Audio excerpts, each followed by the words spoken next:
Welcome to Framework Fortune. It is finally show me the frisk time. Finally, we've got a stock that's went real frisky, and I'm up quite a bit on this crazy NFT play. So we're going to do a Q&A, but first let's go through this trade. And I am still in this thing. Market is closed. I'm up 330 currently. And I'm also going to tell why I think this is going to gap up in the morning. Could be wrong, but we'll see. So let's start with this morning. If you were in the live stream this morning, then you saw I got into this. Let's just pop to a 5-minute chart. It opened up with a nice big gap up. Just all it had was news of whatever it was, something like, let's see, where are we at? That's a halt, there it is. They launched the non-fungible token creation and marketing division, and that got enough hype to jump all the way up from $6 to $14 in pre-market. Now, this stock is only $6 million in float, so it's very low float, and I was saying this during the morning during the live stream, that if a lot of buyers come in, this thing could go nuts. Well, we ended up seeing it come up. You know, I was up a little bit when it came up to 15, something like that. So not too bad. But I ended up holding. And why did I end up holding? Because the trend line continued to hold. Trend line was a little sketchy at first, trying to draw it out that early. Because I believe I had it like this morning, then it cracked the trend line. But I kept noticing, I kept going back to a 30-minute chart, and I've been doing this all throughout the day just to check. And on the 30-minute, you can see big buy in volume, first hour of the market. Then that second hour of the market, we had decent selling volume. It was about 10 million shares. And then we had big buy in volume. And then just throughout the day, the selling volume just continued to decrease. And you can see this just continued to ride up this trend line here all the way almost in the after hours. And I think it was either in after hours or right before after hours. They came out with an NFT partnership with Hall of Fame Resorts, which was a stock that was already getting some hype. So we see this big breakout of this big old bull flag pretty much on the 30-minute. Big, long consolidation of slowly moving upwards. And then they dropped that press release, and then after hours, this thing has ripped all the way up to 31 and ended up closing right around 28.50. So I just continued to hold because this trend line continued to hold up. And you could actually by now, you could probably draw it and look a little better like this. But the point is, it just continued to hold up. It never sold off. It never even came close to my entry. So I said, well, I'm just going to continue to hold it. And then we got that NFT news, which the partnership, that's pretty big news. NFTs are hot right now.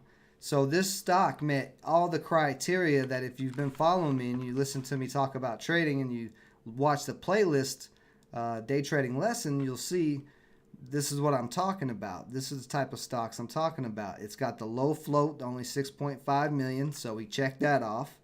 We got PR first thing in the morning, nice gap up. Big volume, so check those two off. So we got the low float, the PR, the big volume, and did it continue? Did we have price action pointing in the upward direction? Yes, we did, and volume stayed in there, and so you get this big rip where you get this stock going from $5 all the way up to $30 in one day. Now, tomorrow morning, because this PR with Hall of Fame Resorts came out so late, I think tomorrow morning we will see a gap up. Now, One Life was messaging me because, of course, you know, One Life was in this Mr. Diamond Hands. Maybe there he is right there. I was just about to say, I hope he's in there. Mr. Diamond Hands himself, who was claiming the Diamond Hands and he was going to hold and hold. Well, he sold right through here. But he was messaging me, you know, the whole time. We were talking back and forth about this stock and what we thought it was going to do. And I mean, I don't blame him for selling right there. I mean, we both got in around that $12, $13 area, and that area, that's $27. That's a whole $10 rip that he was able to get and lock in. Now, I continue to hold because I do have diamond hands, unlike One Life. No, I'm just kidding. I'm just messing with One Life.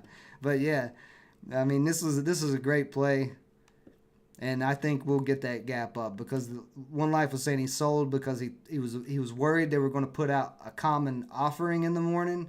Most of the time when companies put out common offerings, it's to raise money, and they usually go down in price, and they usually do it after a big rip. But I kind of disagree. I think because this news with Hall of Fame Resorts came out so late, I think they're going to try to let this run tomorrow and see if it can run some more and maybe get a gap up because of that news. So you have small marbles. So, yeah, I've been looking for one to show me the frisk. I've been looking for one all year, and we've had some good pops here and there, but not been in any of the big runners until now, finally. I only had 20 shares, but as you can see, I'm up $330, so that's a pretty good win.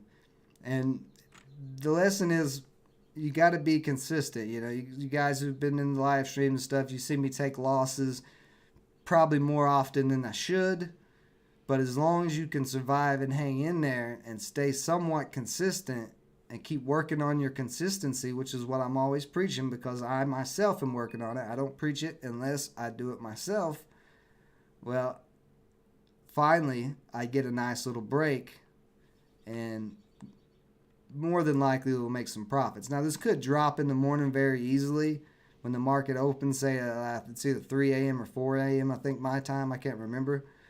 It could drop, could come back down to this trend line, but either way, it's going to be a decent profit even if it does come down to that $20 area. We'll see what happens in the morning, but this stock just met all the criteria. And I was telling you guys too, if it broke this 200-day moving average, because the 200-day moving average is such a strong resistance line, especially on a max week chart like this that goes back to the whole entire stock's history. That's strong resistance. You can see right here where it got hung up at on that 200-day, and then the rest of this stock was never even near the 200-day. This is the first time in this stock's existence. Well, we don't know really what happened back here. There could have been reverse stock splits or anything like that. Who knows? But recently, in the last 5-6 years, you can see that 200-day was really strong, and this is the first break that we've really gotten of it. So that's why I think it may continue, because there's not a lot of resistance either above it after that. I mean, the next resistance is all the way up around right here, about 31.55, which is exactly where it just about closed at 31.40.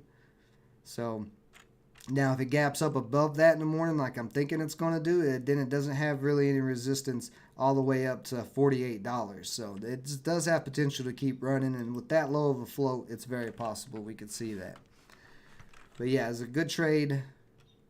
Good job to anybody who got a part of this today. I don't know who all was in it besides One Life and me, but very nice trade. So that's pretty much it. Just wanted to go over that trade, let you guys see it, because I had to end the stream, and I'm still in it, but I can't do the stream all day waiting for this thing to do anything. So I figured I'd show you guys. So if you guys have any questions about anything at all, any trading questions, whatever, now is the time.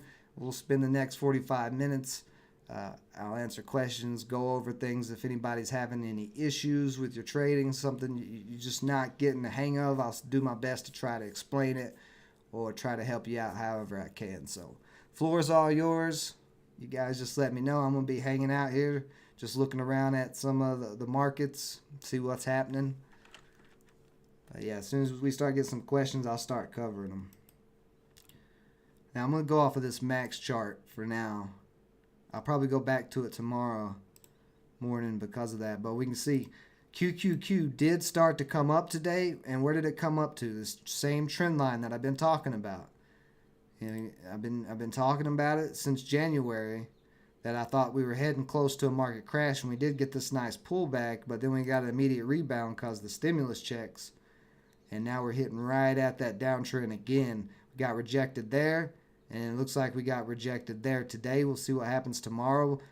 But if it doesn't hold up these two moving averages here, it's probably going to come back down to this 308, and then it could get nasty. The QQQ is the Nasdaq. So let's look at the SPY and see what it did. Yeah, SPY dumping off today a little bit there. Hey, Orlando, clocking in. All right, boss. Let's see here. So the SPY, look, same thing, downtrend.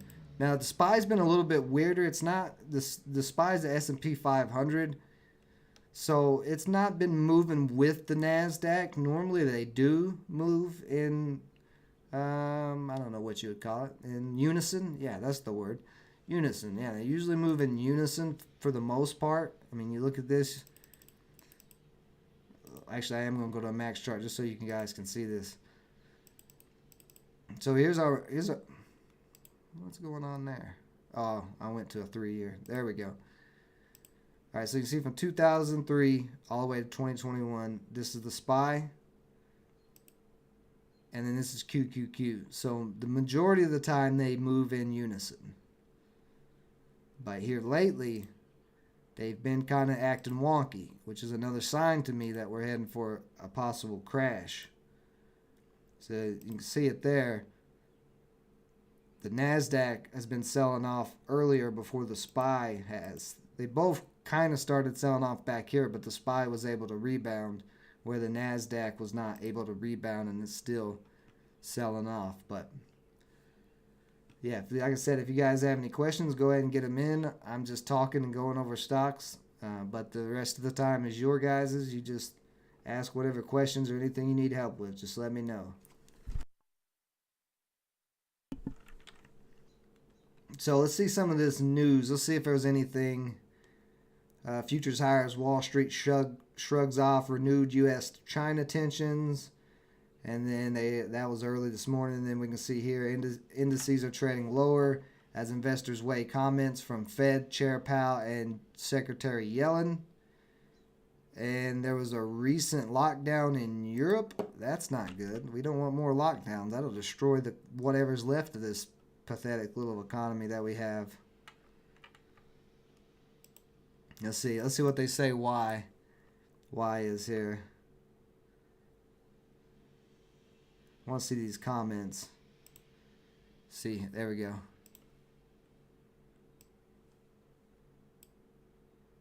So we got a live video here.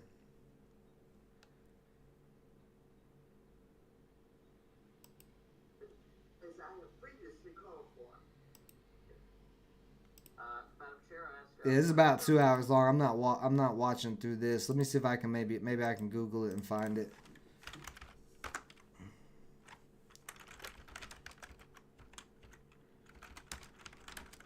It's really boring to watch those things, so I never watch them. I just go back afterwards and just look for. Here we go, 3 hours. I just look for articles and read the articles. So let's see right here. He said he doesn't expect the big old stimulus package will lead to an unwelcome increase in inflation. That's insanity. You just printed all this 1.9 trillion, and you're saying it's not going to increase inflation. That literally is the definition of inflation. And I'll show you that I'm not crazy, that these government officials and these Federal Reserve people are crazy.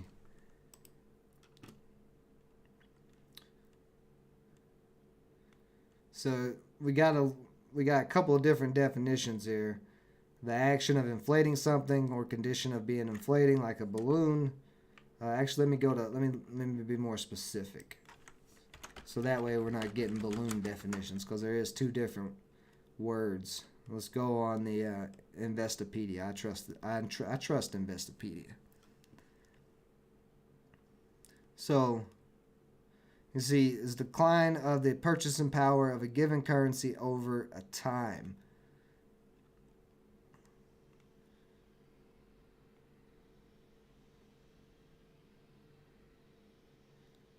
And then you have deflation as well. But they're trying to say,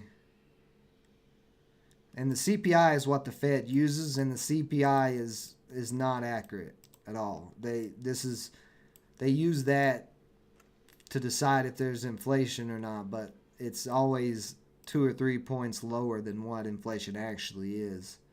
And then you can see right here, inflation can be viewed positively or negatively depending on the individual viewpoint and rate of change. I don't think inflation is good for any time at all, and it's not good. You can see people holding cash may not like inflation. That's why I've been saying I'm buying cryptos, I'm buying silver, I'm buying gold, I'm buying all this stuff because I do not want my money in the cash when the market comes crashing down because of all of this. But we won't go on to all that, but adding to the money supply does all these things. They're not coming out and straight out saying it, but you're inflating the bubble. Oh, I wanted to see that that one thing, those comments. Oh yeah, I Googled it. That's right. But you're inflating the bubble of the currency price. And like I said, if you guys have any questions or anything you want me to go over, just let me know and I'll go over it. I'm just BSing around right now, just giving my thoughts on the market. I'm waiting for you guys to ask any questions you may have.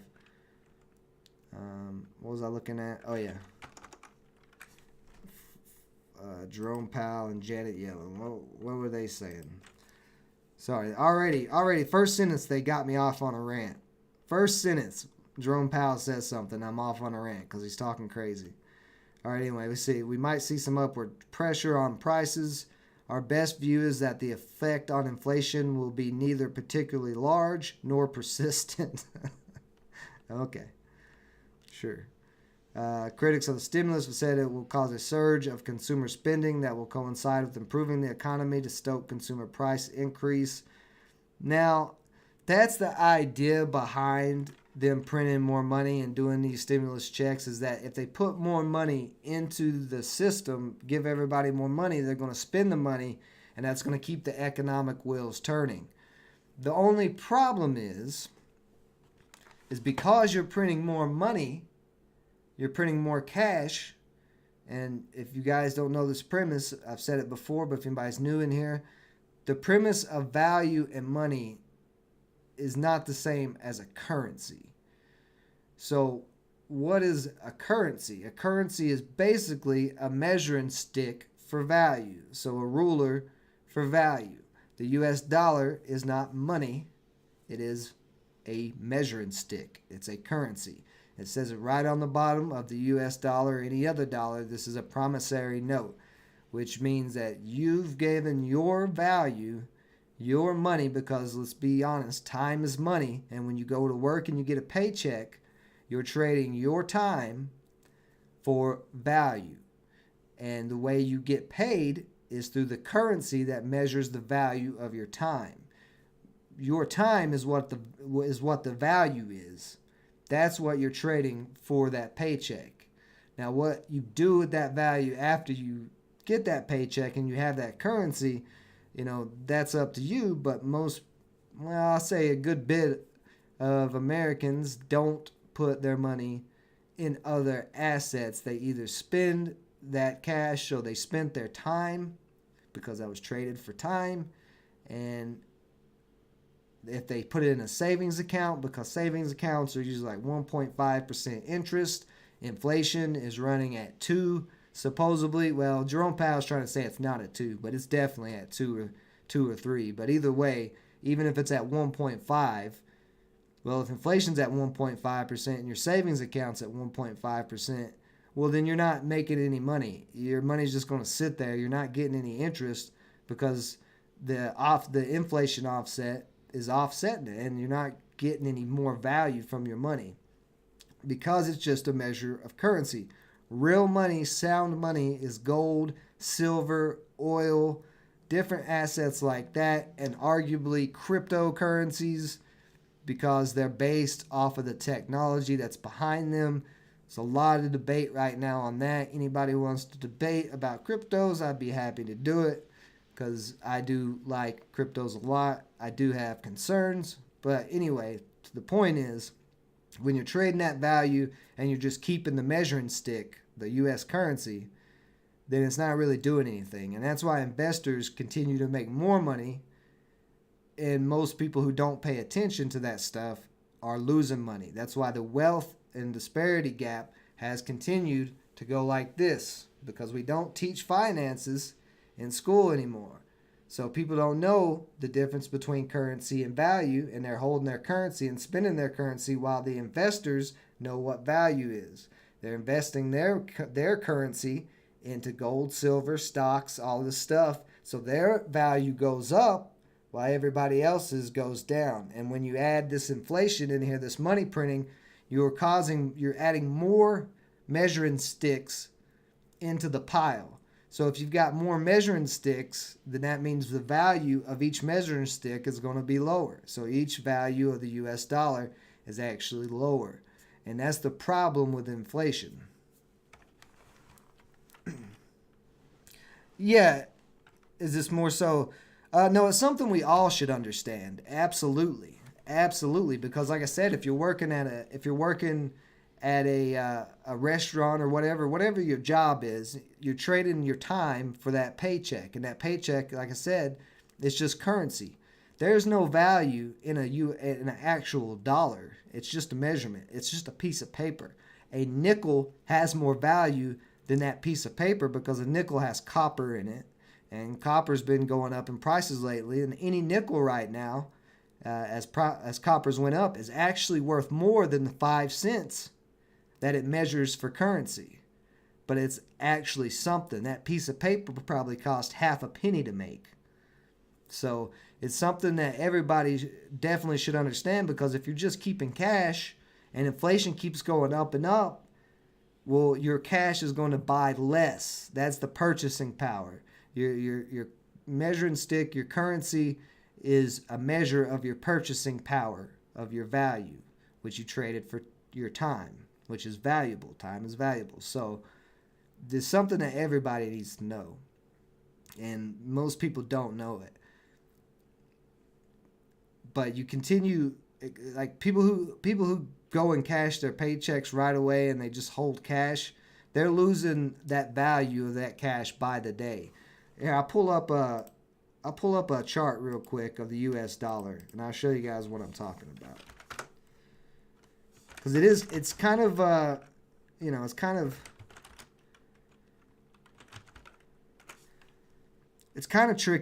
little tricky to understand, because we're all pretty much brainwashed into thinking.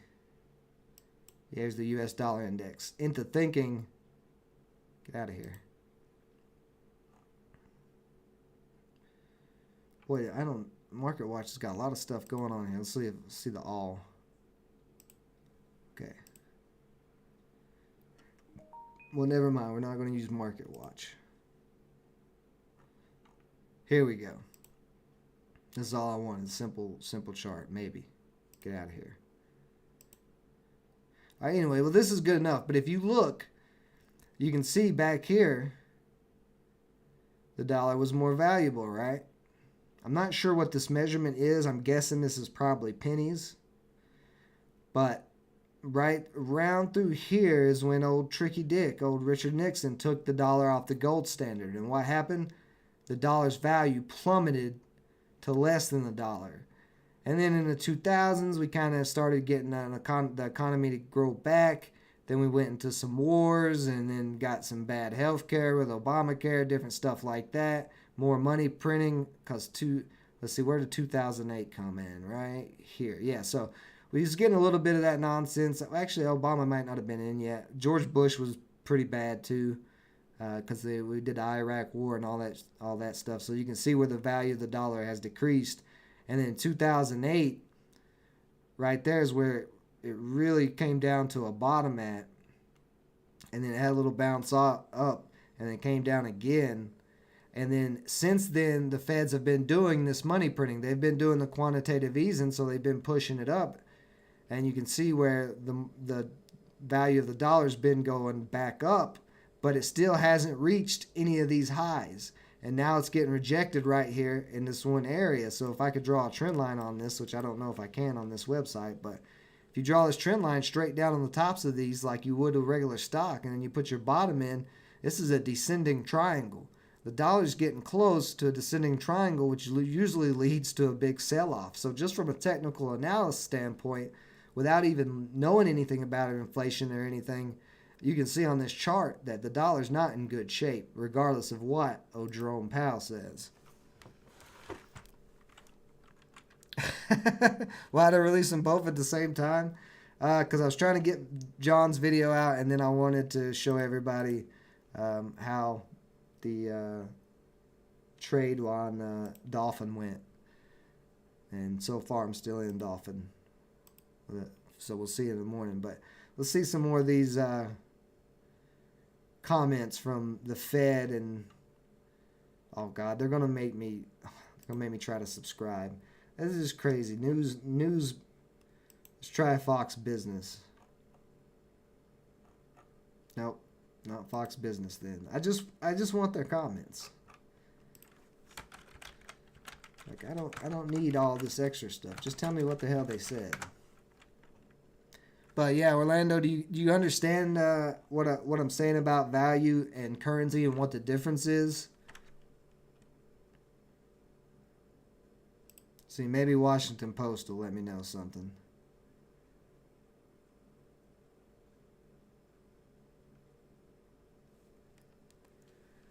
Not for a simple ape.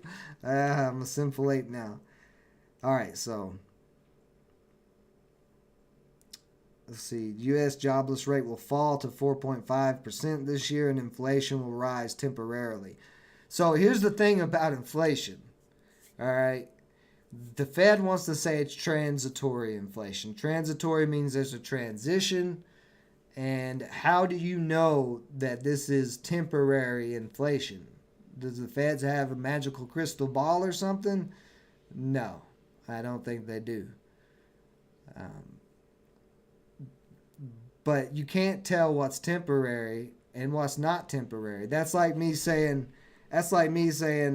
oh, Dolphin is temporarily on a run and it's going to continue tomorrow, but in 3 weeks it's going to go to the moon or something like that. You know, that's basically what they're doing. I don't know where the hell this stock is going to go to. I'm making a good educated guess with all the information I have at my fingertips here with Thinkorswim, and I think it's going to go up tomorrow. I mean, it's good probability, but it could go the other way. You know, you never know. That's why I tell you guys, you never know for sure which way a stock is going. And inflation in the economy, as complicated and macro as they make it, it's still the same thing. You don't know. So this is just BS, just fluff that they're trying to feed everybody. But he's admitting there will be inflation. He's saying it's temporary, but he's admitting there's going to be inflation because there already is inflation. He just can't come out and tell the people, hey, inflation's going to get bad. You guys go put your money in gold and silver or some type of, reverse ETF or something like that. They're not going to come out and tell you that. They don't want to freak everybody out, because if everybody freaks out and starts selling, well, then all the hedge funds and the Federal Reserve itself, who's been buying stocks and bonds, all of them are going to get destroyed. And that's why they put in that rule where last year during the pandemic, when the market was crashing, we saw them halt the market, I think, 2 times, maybe 3 times, the entire stock market, which is not a free market idea at all. That is insanity, but that's our stock market. It's all crooked and crazy. So I didn't sell yet, DB. I'm still holding it. I'm holding it into tomorrow. I'm going to get up at 3 a.m. in the morning and see what it does. See if it gaps up or not. So I'm still holding it. And we'll see what happens in the morning.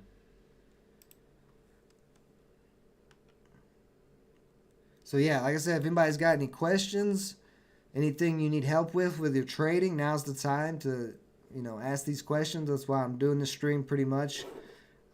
Other than the update on DLPN and where I'm at on this position. So if there's any questions, anything, if you're trading and you're having some issues with something, now's the time. Get those questions in. Let's make magic happen. I'm just BSing right here. So anyway, well, I'm not BSing about inflation and all that, but I'm BSing as far as what I'm doing at the moment. Let's see. And Powell's fallen into the identity politics there. You can see talking about minority groups that have been especially hard hit. I'm sure. I don't doubt that because everybody's been hard hit. Just interesting to point that out, I guess, for the Federal Reserve. Let's see. The outlook has significantly improved and been buoyed. I don't know about that. And here's the other thing, too. Let's just be honest. $1,400 is not that much, right? Like anybody who is a full adult who has their own house, has their own cars, most likely your electric bill and mortgage and all that stuff is going to get eaten up, or is going to eat this up in a heartbeat. Like it's not that much money. And the government's like, love us. We gave you money. You get the money, you get this $1,400 and it's going to help you survive. But once again, back to the inflation thing, because they printed money, this $1,400, think of it this way. Let me show you guys this real quick.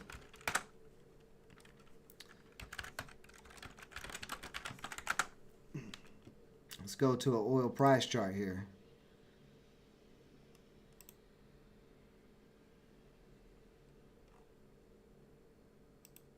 Oh, there it is. They got this little stupid chart right here.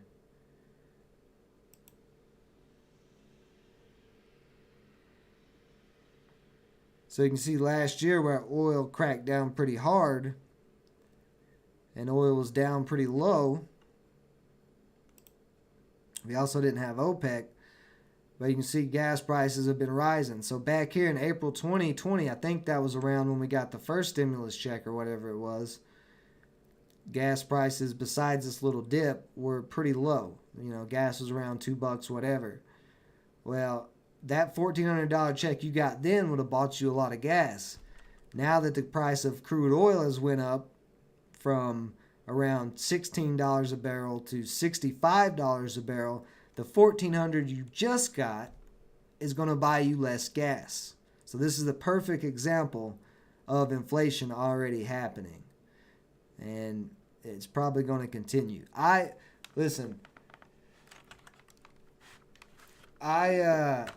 went and traded my car in for an all-electric car because I think we're going to see $5 gas prices, $5 a gallon by summer. So I've got an electric car. I don't give a shit about this crude oil anymore. I'm out of it. But the government is incentivizing. I got a ton of rebates for buying an electric car. So, and a lot of other perks with that. Is it kind of wimpy? A wimpy car? Yeah, it goes meh. Very quiet, except for it makes a little humming meh. But you know what? My pockets are going to be a lot better off with inflation because they are talking about doing another stimulus bill of $3 trillion. So they keep on printing this money. It's going to bring the value of your measuring stick currency down, and everything else is going to go up in prices. If you've been in the store and your grocery shop, you know steaks have went up. All that's went up. So that's the problem with inflation. And it's not that the prices of all that stuff is going up. It still takes the same amount of money to milk a cow that it did a year ago, right? But you got less purchasing power of your dollars. So you're not able to buy more. And because it's a measuring stick, then the prices, because the prices of goods are measured in that measuring stick, well, when the value of the measuring stick goes down, the value of the dollar, then prices visually go up. But it's not really that the prices went up. It's that the value of your dollar, your purchasing power, went down. So hopefully that makes sense. But that's kind of what we're looking at. You think it's a very risky swing? We'll see. We'll see if it's a risky swing. I mean, I'm in at like $12, so you know it's at 28 right now. The odds of it dropping all the way back down to $12 in the morning when they just came out with more news is not like maybe if they come out with a common offering like One Life said. If they come out with an offering, yeah, I could get screwed on this, but I don't think they're going to do that coming off this news in after hours. They're going to try to let this run a little bit more. I think, anyway.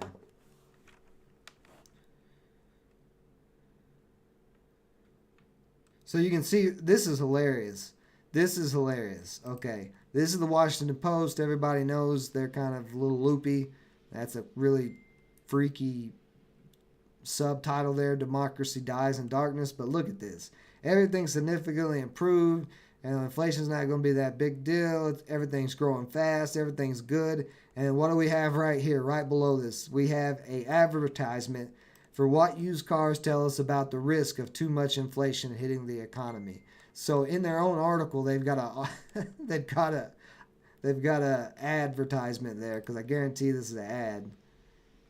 Oh no, this is their own. Oh God, this is their own news article. So in the article where they're saying everything's great and fine and dandy, they have another news article that says, used cars are telling us that too much inflation might be hitting the economy. This is why you can't trust news sources. You got to do your own research. These guys, they're idiots and don't even know what they're talking about. So then this has been pretty much the continuation of the media narrative right now about the economy and stuff. They're like, everything's getting better. And then you'll see, there are plenty of challenges. We're not quite out of the woodworks yet. Well, is it getting better, or are we still in the weeds? Which one is it? Make up your mind. So I want to see, Yellen agreed to work with committee, stimulus law.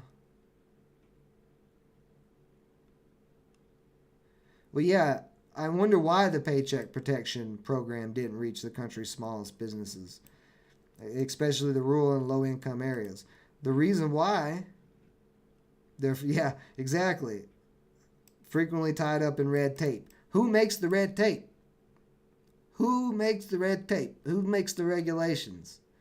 Who makes these bills? The government does.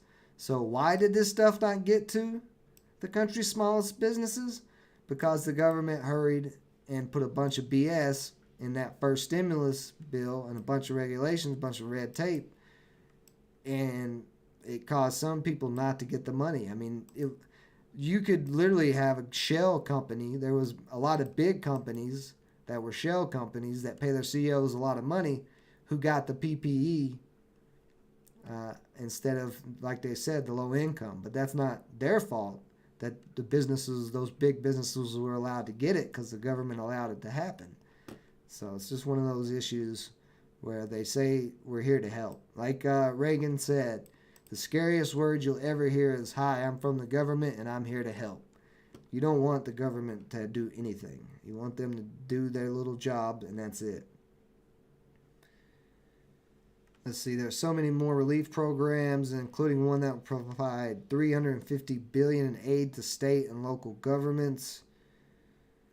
So we're giving money to the states and local governments after, states like South Dakota. I don't think it's taken any of the stimulus money that's been given out so far, because South Dakota never shut down. Their GDP actually grew just a tidbit during the whole lockdown and all that stuff, because they didn't shut down. So the states like California and New York, who shut down dramatically and had this super archaic lockdowns and stuff, they screwed their little local economies up, and the government's going to come and bail them out. Same thing that happens to the big corporations that are run like crap, like American Airlines. The government comes and bails them out. And the argument for this is the employees will lose their jobs if American Airlines goes out of business. That is not true. Will they lose their jobs from American Airlines? Probably. But another company will come in that place. The assets of an airline, all those planes, if they go out of business, the planes aren't going to just disappear.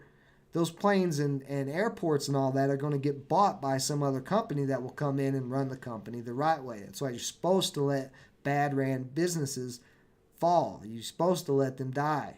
So a new company can come in. That's the reason competition continues to innovate. But we have certain sectors where the government likes to pick and choose these winners, and we print money to bail out a bad run company like American Airlines. Somebody else would come in and hire all those people back. They probably wouldn't even fire them. Before that company goes bankrupt, somebody would buy American Airlines up for a cheaper price and then just put a new name on it, and all the employees would still be there. So it's just nonsense why they say this, why they want to do this. Like the government shouldn't be involved in the markets like they are. This is why we're at this point, pretty much. Economic projections are increasingly positive, but he had nothing to really back that up. There's been a great deal of debate what will happen with the amount of this liquidity. So once again, is everything positive, or is there debate right now because it's not so positive? Okay. So the Fed and White House argued that inflation is not a pressing concern. Powell has said that there would have to be substantial progress in labor markets before Fed's considering raising rates.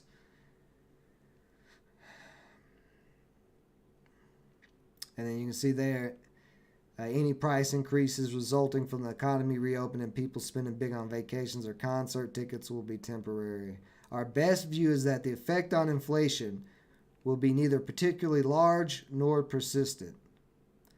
We've been living in a world of strong disinflationary pressures around the world, really for a quarter century. Okay, so let's go back to this U.S. dollar chart. Let's see if Jerome Powell, the guy who's over the Federal Reserve, let's see if he knows what he's talking about. Everything's been deflationary, right?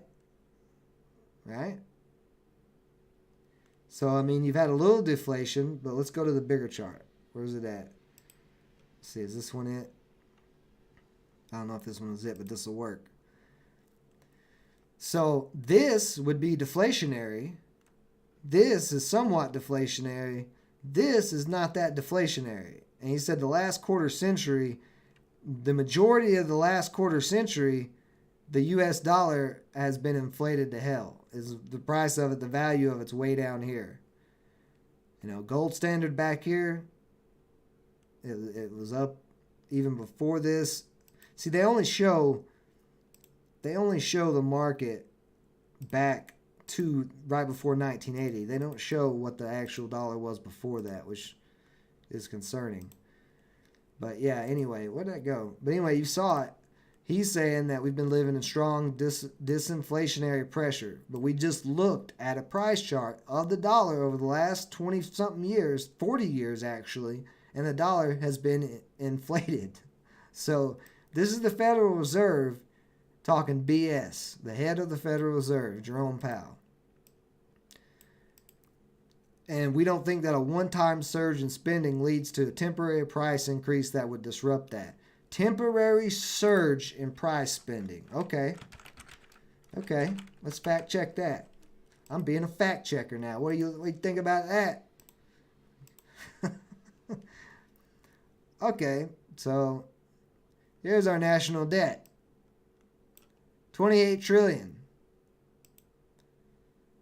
We don't think that one-time surge in spending. 28 trillion. Public debt to GDP ratio, 102%. One-time surge in spending. All right. Either Jerome Powell is lying, clearly, or he is on the same drugs that Biden is on that helps him stay alive. So... Anyways, you guys get the point. And if you look at everybody else's debt around the world,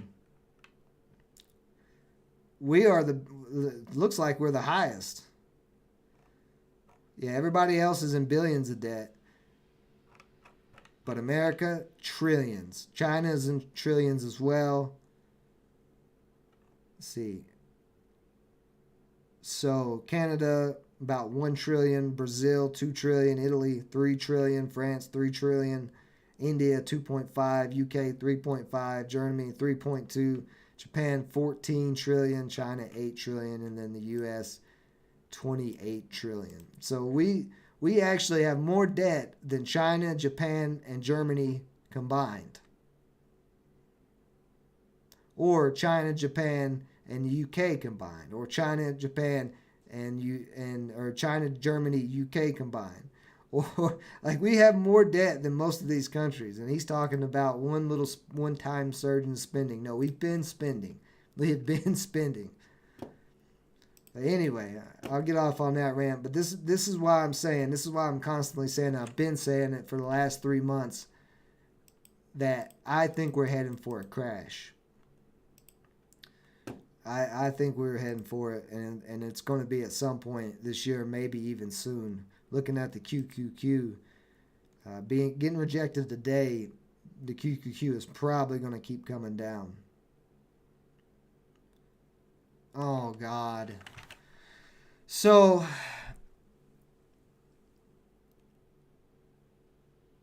let's see. They'll slowly raise electric prices up. Look, if they started raising electric prices, I'm getting solar panels on my roof.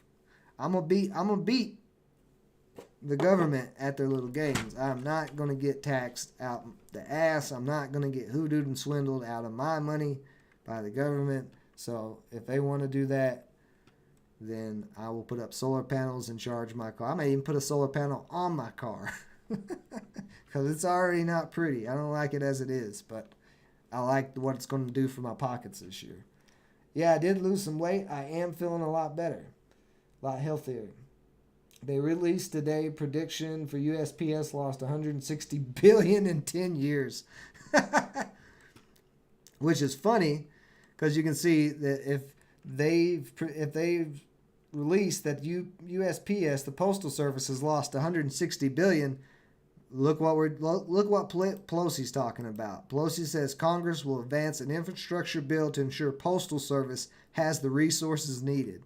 Well, if they've not had the resources needed in the last 10 years to make any money, literally they've made no money. They've lost $160 billion.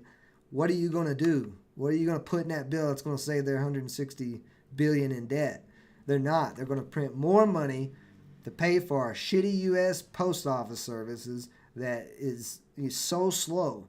Like Amazon is faster, then we got UPS and FedEx, which both of those are a little faster. But Amazon's getting products to people same day or next day or in 2 days later at most. USPS, you can wait weeks for a package because it's not efficient. You have no competition. The government backs it, and the government bails it out. So it's going to just continue to cost us money. This goes back to the debt spending, right? So there's nothing I'm seeing from our current administration or any of the politicians in office right now other than Rand Paul, because Rand Paul has been barking his head off about these giant stimulus bills and this overspending. But Rand Paul is only one guy, and he's pretty libertarian. Libertarians kind of get shit on in our politics today. Although libertarian ideology is probably the only ideology that could save us at this point. And that ideology is basically tell the government to stop spending all the damn money. They're spending all our money and fast. So that's what I think that's what we're leading to. But yeah, diamond hands, yeah.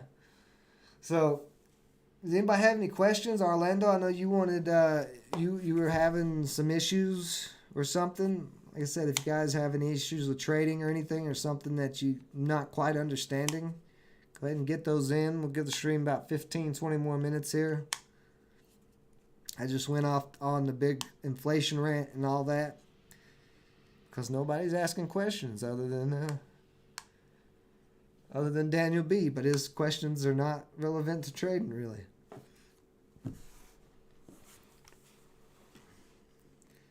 But yeah, I'm kind of expecting a pullback tomorrow in this. Well, while you guys are going to answer questions or whatnot, I'm going to hop over to Coinbase Pro. And let's take a look at what the crypto markets are doing tonight, this evening. So Bitcoin down to 53,000. Look on a day chart, though. It's just hitting this trend line. I know you don't have to ask questions about trading. You are the legend of Bagger Vance of traders. But yeah, Bitcoin basically testing this trend line. If this trend line holds up, Bitcoin's going to rip more. And with the NFTs getting so hot, I would expect it to. But we'll see. Let's check out Ether. Ether, I have some issues with Ethereum. But yeah, basically same thing. Ether on this trend line, testing the trend line right now.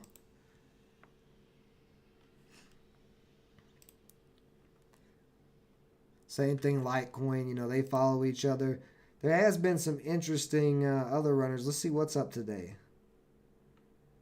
Do you have any cryptos that are up? We have a few that are barely up. Majority of the crypto market's down, which is normal when Bitcoin's down like this. So Filecoin's around 4% up today. ZRX 1.17 OMG2. So yeah, Filecoin's pretty much the only one that's up today. Let's look at Filecoin on a chart and see what it looks like. Oh, so okay, so on the chart you got a bull flag starting to form. Right there's your bottom right there at 75, and then you got this downtrend right there at the top. So you got a bull flag on Filecoin, and this one I'm pretty sure is a pretty low supply. And float is for stocks, but the supply is the same thing as the float in cryptos. So this is like a low float stock.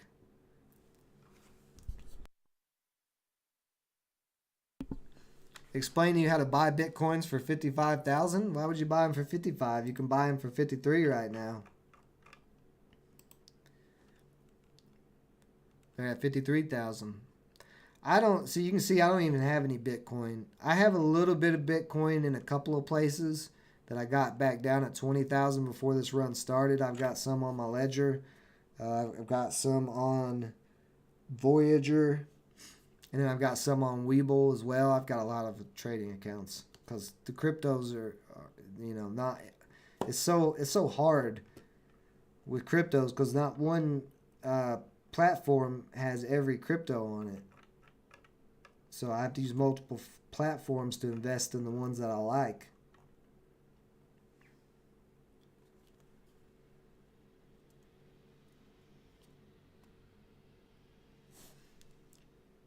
Yeah, but you don't need to market order in on Bitcoin. Just put in a what do you call it? A limit order.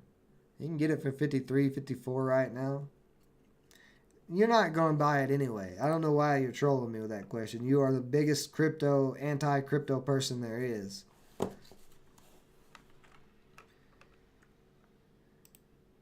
yeah, I just looked at Litecoin. Let's see. I am holding a pretty decent position in this other one. Let's see if I can find it. Yeah, GRT. And you can see I've been buying and selling GRT. I got a little bit back at 45 cents. And then I got some more at 82 cents. I got about 258, but I've sold some, locked out a little profit on some of it. And I bought some more to average down. It's at 145, but it's kind of the same thing. Got this trend line like Bitcoin and everything else. So it's got to break this downtrend, but it's also got to hold up the uptrend. Yeah, that is true. Daniel B did swing mare a few weeks ago. He might be coming around on the cryptos. But if you're looking for a broker, I would suggest Voyager. Because Voyager is really pretty good.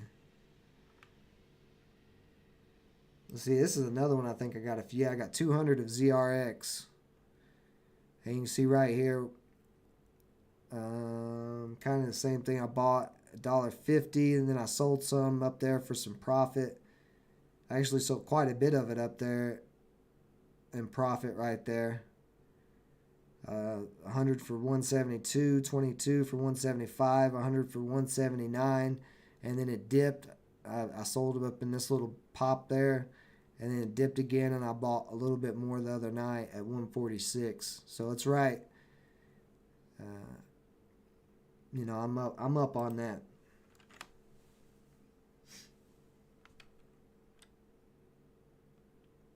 Yeah, well, you can buy it. You can buy them with dollar amounts, or you can buy them with other coins. So, like this whole chart right here, if we go to USD, this is going to be your cryptos to US dollar amount.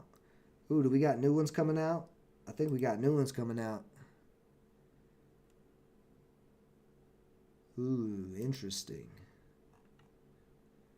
They keep an eye on those. Those look like those are going to be listing on Coinbase soon. But you can also buy with other coins. So this is USDC. This is a stable coin. It's backed off the US dollar. And if you've got stable coins, you can buy any of these that you see here on this list. And then this is Ether to Bitcoin, so you can buy with Bitcoin if you want to buy other. Yeah, if you want to buy, what is scale? I don't remember seeing scale.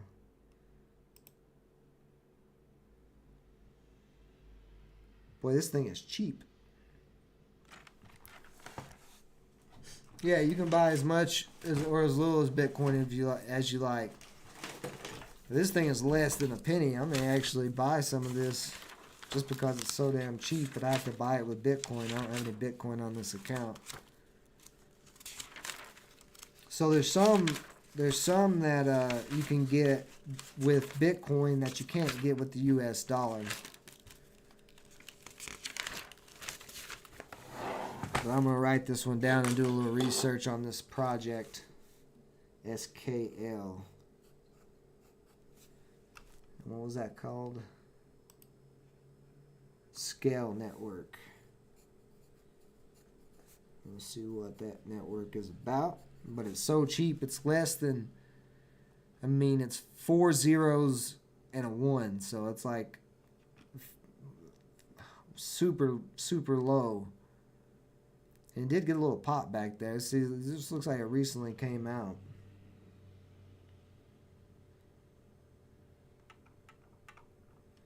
And then you've got DAI, which is another stable coin, DAI. But you can only buy that with, you can only buy Ether with it. And then you can buy some with Ether. So Link, Basic Attention Token, Sushi Swap, you can buy those with Ether. So you got to look at that. That's the thing with cryptos. Like there's some stuff you can buy. It's like the Kel network is not on USD, I don't think. Let's see, what is it? SKL? Let's check at it. Oh, okay. See, I got confused there. So this is actually at 64 cents. This just got on here at, so it wasn't less than a penny. That's my bad. It was that amount of Bitcoin. So going back to that, the scale with Bitcoin, that's not a penny measurement. That's Bitcoin measurement, because you're exchanging the Bitcoin when it's SKL to Bitcoin. You're going to be trading your Bitcoin for this SKL. So that's the amount in Bitcoin. So it's not as cheap as I thought it was. But it is interesting, because I like these really cheap ones. And I don't want the USD scale. There we go. So it popped all the way up to $1.35 after it first listed. It's at a bottom right now in this 60-cent area. So I'm gonna keep an eye on that one. I'm always looking for new ones to hit, because when those new ones hit, they usually go on a run. On Voyager, actually, no, it's not Kyber Network that I got.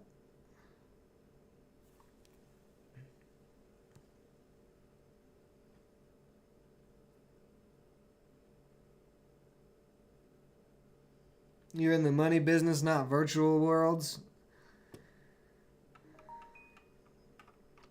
I'm in the money business too, DB, and if I go to Voyager, then I've I've got several cryptos in there that are 700%, 600% gains since I got in. So I'm in the money making business too, buddy.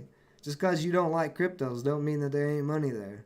You can pretend all you want, but the fact of the matter is there is money to be made. Like I said, the little bit of Bitcoin I got it at 20,000. Bitcoin's at 53,000. I don't have a whole Bitcoin. I have a little bit, like probably like maybe a tenth of a Bitcoin, something like that.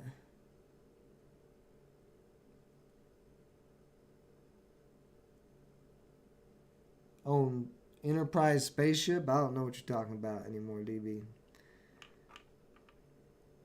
Well, here, let's see. No, I can't do it that way. Let me get off the Cabra network. Let's see. What's one? Let's see if there's one on here. Algorand. Here's a perfect example. Algorand back in January was down here at 50 cents. Algorand ran all the way up to $1.85. I bought Algorand on my regular Coinbase account around, I think, 23 cents. And I'm still holding it because on Coinbase you can gain interest on your Algorand. So I've been holding it. The value has went up, the prices went up, and I'm getting 6% interest on the Algorand. So I get 6% interest in Algorand coin every month, and I'm getting that. So I'm making pretty nice there. You're missing out. Missing out, DB.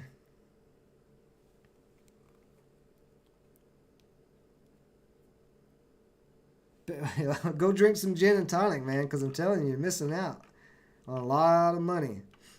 Mana. Mana's another one. Where's Mana at? I've got Mana. Let's see. Yeah, Mana's another one. Right now, it's actually in a dip, but I got Mana back down here in like the 30-cent range. And Mana's ran all the way up to $1.23 so far. And this is a virtual world token. So you're talking about you're in the money and making business, or the business of making money, and that we're in virtual worlds. Well, yeah, I'm in virtual worlds making money. So could have got, I mean, what is that? 30 cents all the way up to $1.25. That's a 400% gain in what? Less than a month? Yeah. Or a little bit over a month. 400% gain in a month.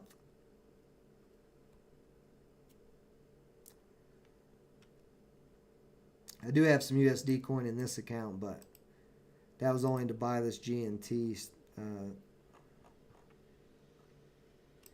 this Golem network. And you can see there I've got 282 Golem at 35 cents. It's climbed up to 55 cents so far since I got in. Because I got in back here when it bounced off the trend line. And it has potential to pop all the way up to 79, 78. But nice uptrend on that.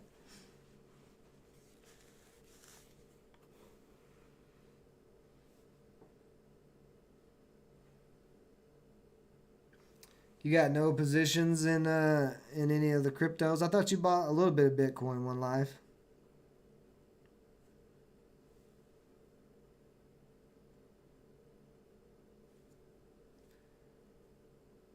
It's called green and red sticks. Wait, the candles? Yeah, the candles. So I haven't been doing the crypto live streams because I actually have a lot of my money invested for a little bit longer holds. I do want to start doing live crypto trading again, day trading, because there is some opportunities. So like on this guy, if you get on the 5-minute chart, which actually this one's a little less volatile, so I wouldn't want to day trade that one. Let's find a volatile one in the USD. Well, Filecoin, like I said, that's pretty volatile. So this is on the 5-minute chart. So this morning Filecoin was at 74 and it ran all the way up to 85. So you could have got a $10 run right there off of a day trade. And it's the same thing as the stocks. You know, you got this little U shape right here. It broke over that little U shape, little consolidation right there, engulfing candle, little consolidation, engulfing candle. Come back down, little consolidation, another U shape, break out of that U shape, come back up, a little bit of a sell-off, consolidation sideways, and we got another kind of little U-shaped type of thing, but a little consolidation pattern there, and then another big breakout. So, so trading cryptos is literally the same as trading stocks. It's the same candlestick charts, volume. This app's volume is not the best. It's gray, but you can see it. Well, I don't know if you guys can see it. If I scroll in, yeah, there you go. Maybe you can see that. I'd like that to be green and red, like Thinkorswim. And then you got this kind of weird thing here that's it's kind of like a level 2, I guess you could say. And then the order book is your, your order book's kind of your level 2, and this is kind of a visual level 2, and then this is a time and sells. This is where all the orders are going to come through. Yeah, you can definitely make money day trading, crypto, swing trading. And I've actually been making more money with cryptos than I have the stocks. Like I was saying earlier, Dolphin today, this is my biggest stock win of the year so far. As granted that it doesn't crash in the morning.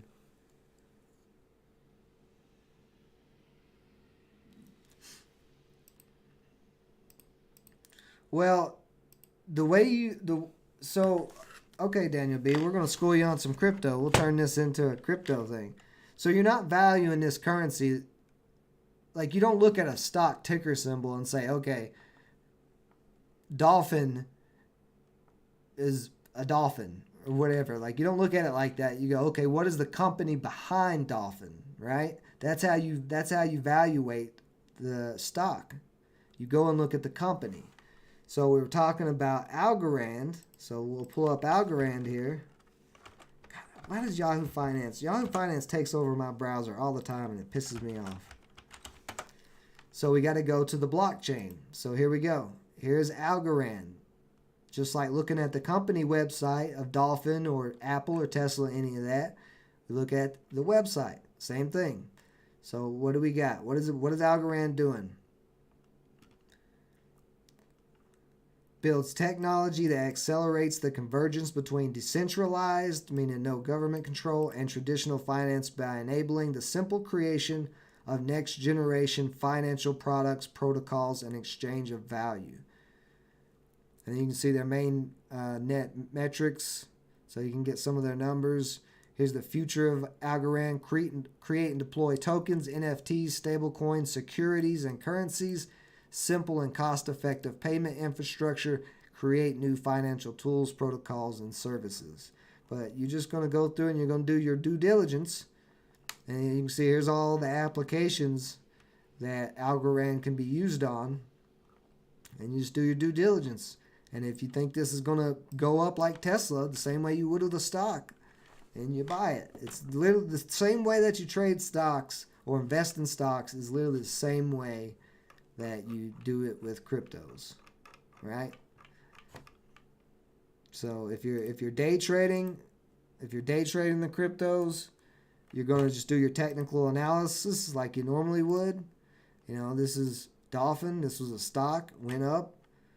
Candlestick patterns, volume, it's the same thing. So you can day trade the cryptos that same way, right? Candlesticks, volume, exactly the same. And then, like I said, you just go and look at all the different things. Like you can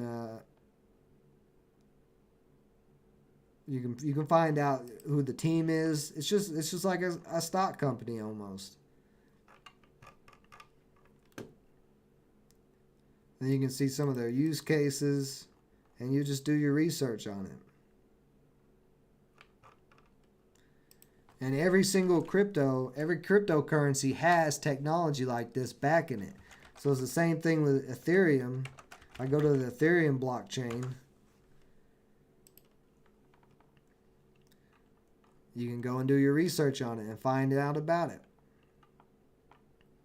Now, the reason why Ethereum's technology is so good is because of this. You can build on top of the Ethereum blockchain and make your own business, whatever you want to do on it.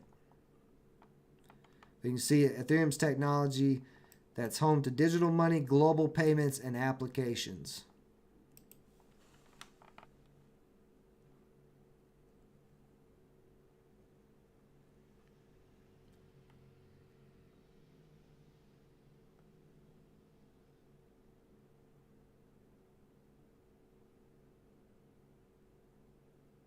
Yeah, seriously, talk to some of your engineer friends. I don't understand your question though. What do you mean by national currencies are base values on GDP but crypto? What do you mean? What are you talking about?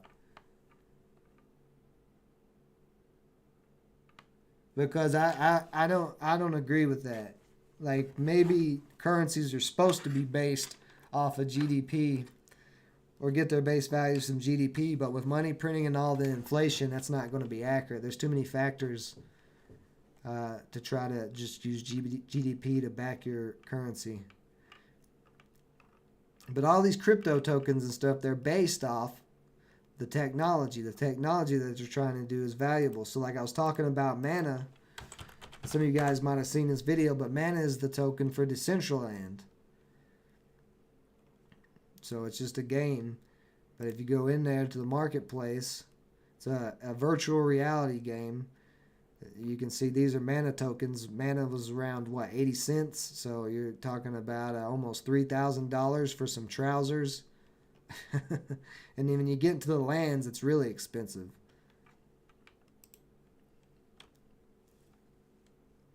But yeah, all you got to do is just look into it. Just do your research. The same way you trade stocks is the same way that you trade cryptos. At least for me. Like I just applied all the knowledge that I had about stock trading to cryptos, and I've actually been doing better with cryptos than my stock trading. So, like I said, until today on DLPN, where I'm up a little decent amount there, and we'll see what happens in the morning.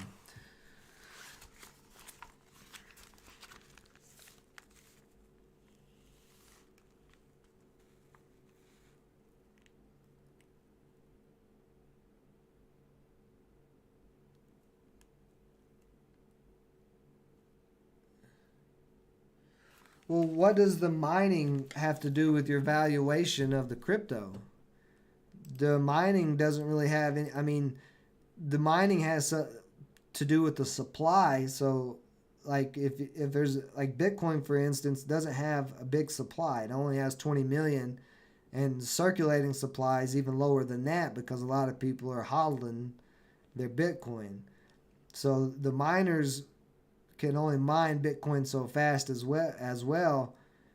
So that's just a supply side type of thing. It wouldn't have anything to do with the actual the valuations, because you're not, like I said, you're not valuating the cryptocurrency off of the currency itself. You're valuating the cryptocurrency off of the technology that's backing it.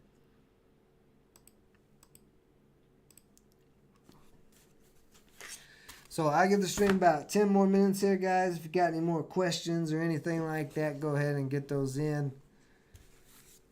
And we'll go from there. And we'll see what happens in the morning with old DLPN here.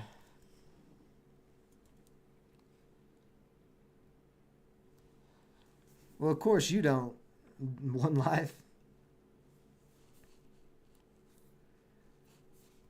Yeah, I'm going to continue to be putting out stock market videos as well as crypto. I've embraced crypto, and I think decentralized cryptos align with my economic ideologies. I'm not going to say political because I really don't give a shit about politics. I only care about the economic side, and the politicians lie and BS and all that about the economic side. So you got to do your own due diligence, like I said, where I Jerome Powell saying everything's all hunky-dory, but you go and actually look at a couple of price charts and you can tell that he's full of shit. So I'm not an engineer. I do not have the smarts to be an engineer. You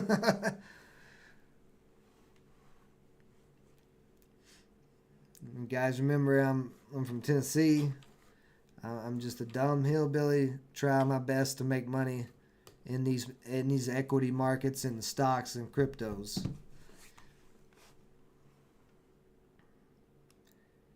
How did FTCV do today? I didn't do really much. See, BNTC, that made a nice move. Big U shape right there throughout the day. But yeah, it looks like the biggest runner was Dolphin. You're just gonna knight me to be an engineer? All right, well, that's fair. I guess I'll be a knighted engineer. Sir Ben, the Knighted Engineer, by Daniel B. the King of Cotton Balls. Just for tonight. When I was talking about diamond balls earlier in the live stream, well, Daniel B's got cotton balls. He's scared to jump into the crypto world.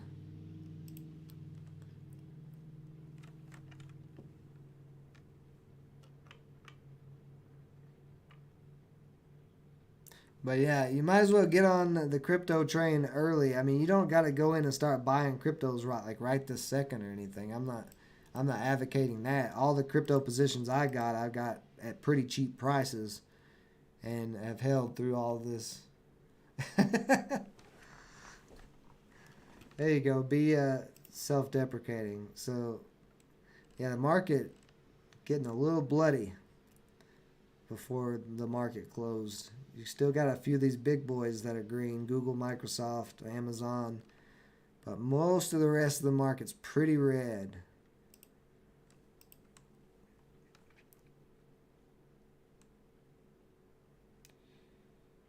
Yeah. There's definitely going to be PR on cryptos.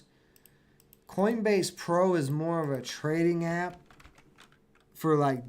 I look at the Coinbase Pro app as more as like a day trading app. So there's not really. Well, I don't know. Let me see if there's news on here. Yeah, I don't think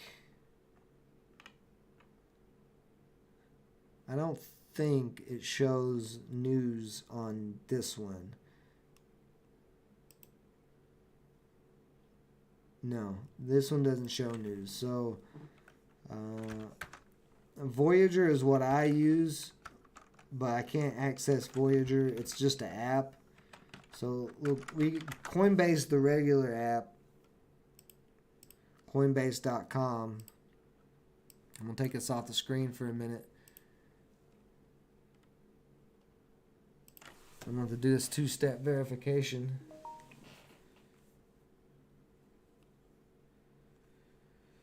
So let's see.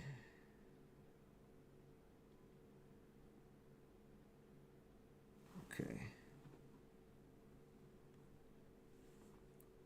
Give me just a second, guys. I gotta put in this damn verification code.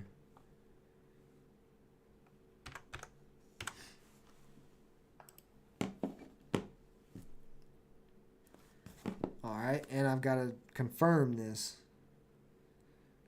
Coinbase is super secure. They try to be secure. But I did hear that Coinbase was getting sued. What? Oh, okay. Maybe I gotta do it from my email. Give me a second. We'll get there. I gotta get through all this damn security stuff in a particular way.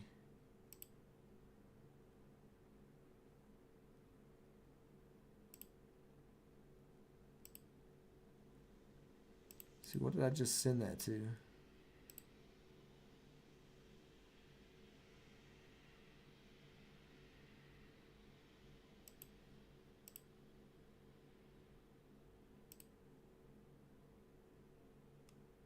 There we go. Okay. All right, there we go. So now I'm on Coinbase. I'll bring Coinbase over. You can see I have a little portfolio. This is all I'm really holding in this is in my portfolio is Algorand. You can see Algorand is the majority of what I'm holding. But right there you can see my rewards from Algorand going up. I'm earning interest on Algorand and a little bit on Tezos. I don't have a lot of Tezos. And then I am earning a little bit on Atom. But that's pretty much what this is for. But if you go, let's see, I'm used to doing it on my phone.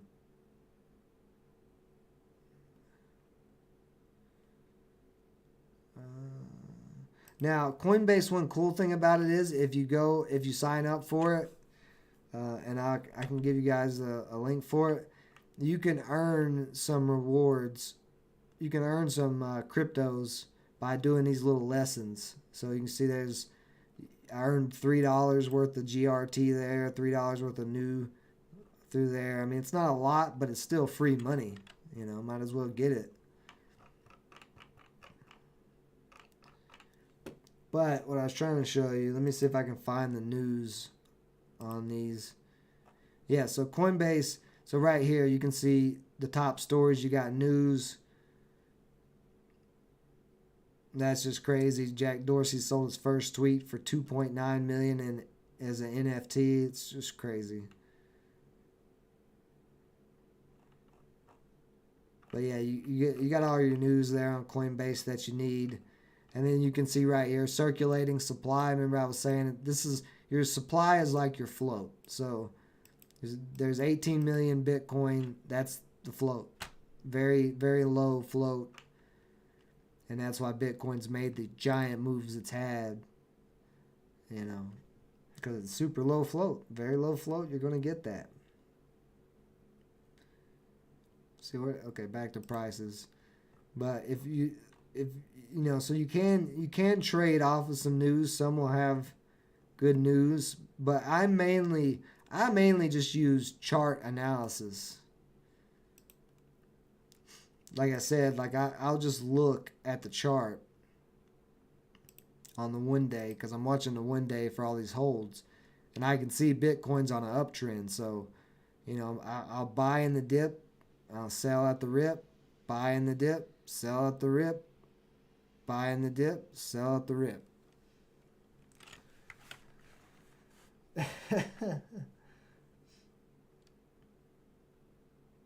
I'm trying to get Mark to be a part of the channel and stuff. Mark's a busy man, though. I mean, he's got a lot more knowledge about cryptos than I do. But I basically, like I said, I just took my stock trading knowledge and just tried it with cryptos, and turns out it's the same damn thing. So, all right, you guys have a great night. One Life, Daniel B. We'll see you in the morning. But yeah, Brian. So, they can drop on news. They can rise on news just like stocks do. But I just play the chart patterns. This is that scale one I wanted to look at. Designed to run an uncapped number of independent nodes. So you're going to have to, like, if you're getting into crypto, you're going to have to learn a little bit of the lingo, just like you do with the stock market. You know, shorting, float, all of that. You got all these words if you've never traded before that you got to learn. Well, crypto's going to have a whole new, another set of words, nodes. You know, that's something that I can't really explain, but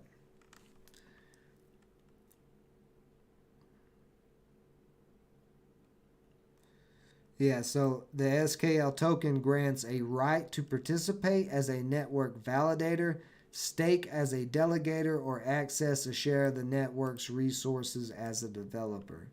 So that's the thing with a lot of cryptos. You usually get a vote, kind of like a stock. Like if you own a big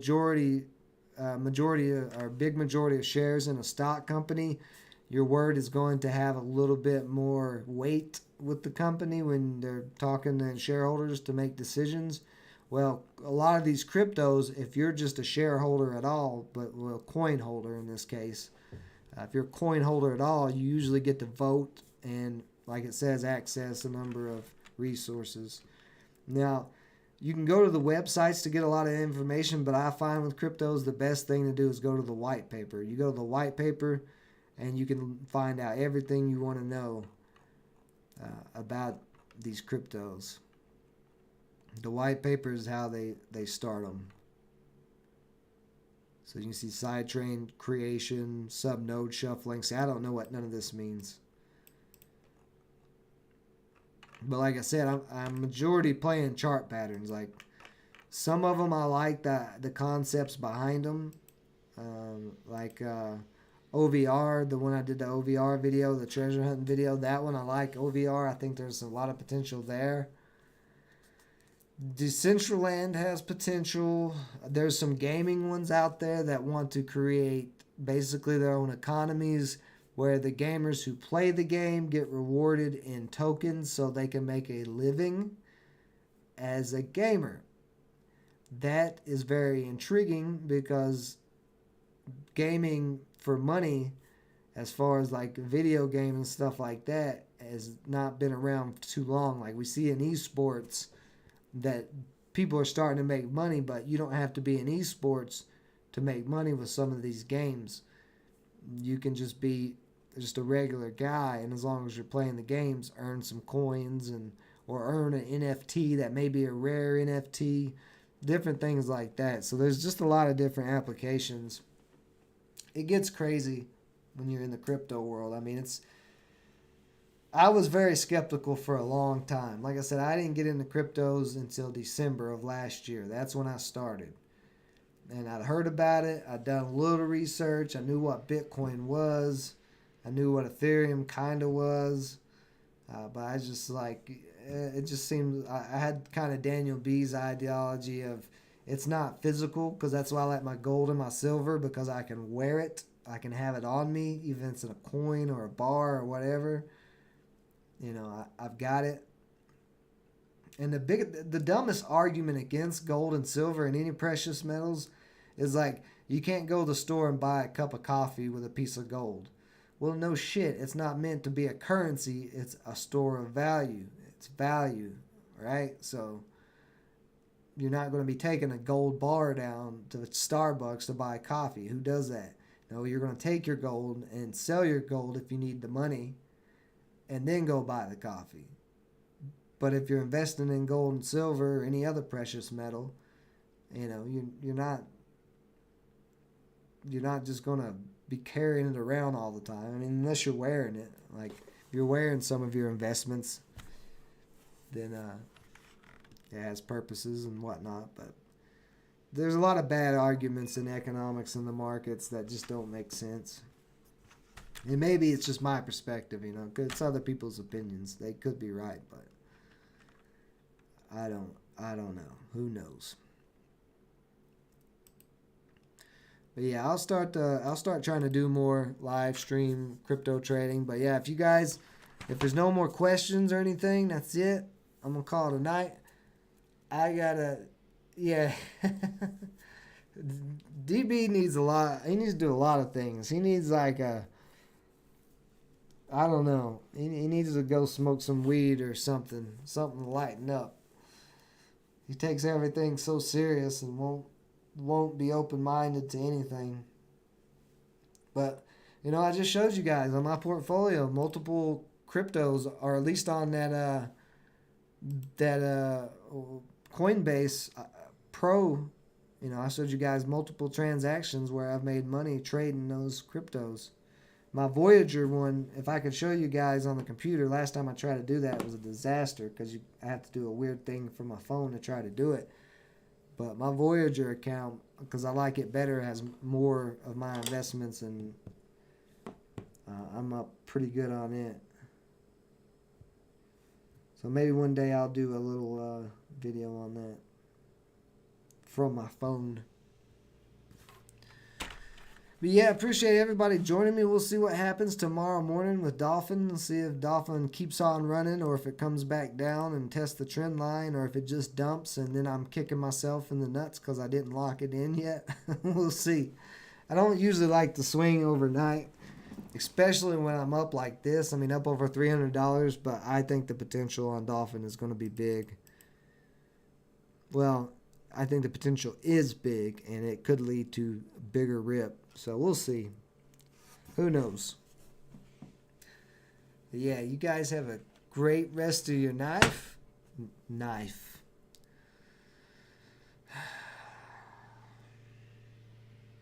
It's been a long day.